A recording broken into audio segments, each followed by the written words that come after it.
What is going on, you guys? Alright, so I just saw Godzilla X Kong, A New Empire. And it was actually pretty decent. Not as good as the last one I saw in theaters a few years ago, but it was decent, you know? They really focused on King Kong more than Godzilla. In fact, I'm probably not the first one that's going to be commenting on this, but Godzilla was basically just an afterthought. I mean, you see him doing what he's doing, charging up for the big fight, and I understand what the filmmakers were going for, and it worked to some degree.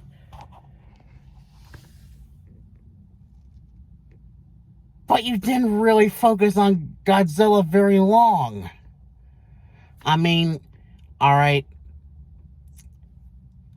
you focused on him enough for it to be passable, but at the same time, like,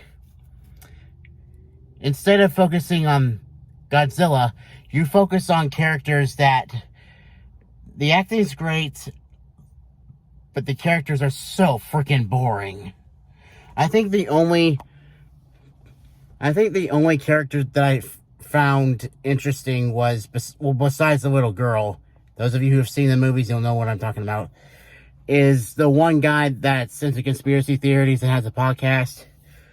But mainly because the entire time I'm thinking, that's the voice of Miles' dad from the Spider-Verse movies. I'm not even kidding. That's really him. And he provided a lot of the laughs. I'm not going to lie, he provided a lot of the laughs. And the ending is satisfying. And they kind of leave it open-ending. Leave it as an open ending. So they could stop right now. They could just stop. Just stop making those monster movies and end it right there. And I could be happy with it. And I'm pretty sure the fans who have seen all the movies will agree with me when I say, if they ended with this one, I'd be happy with that. And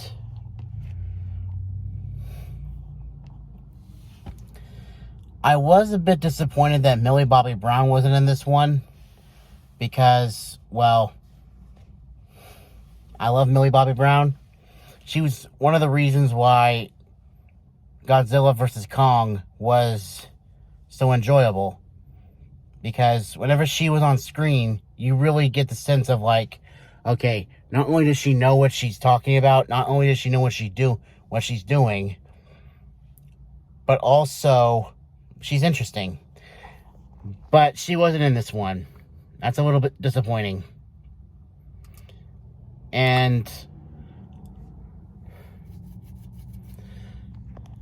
if you see in the trailers that King Kong has like a mechanical arm, believe me, the way they lead up to that is pretty exciting. I'm not gonna lie.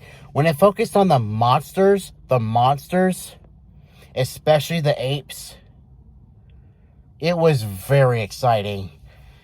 And there is a little bit of Godzilla fighting Kong, but it's immediately stopped by another monster. I'm not gonna give it away, but yeah, overall, I would give this movie a definite. I recommend it if you're into monster movies, especially if you're a fan of the Godzilla, King Kong, Monsterverse, whatever you want to call it. If you like those movies, you're definitely going to like this one.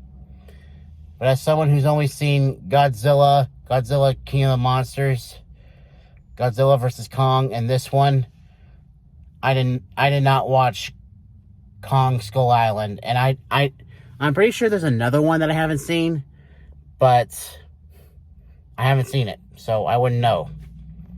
So if you're into these movies, I definitely recommend it. As a casual moviegoer, if you just got 2 hours to kill, this is definitely the movie to watch. Until next time, stay positive and stay awesome, everyone. See ya.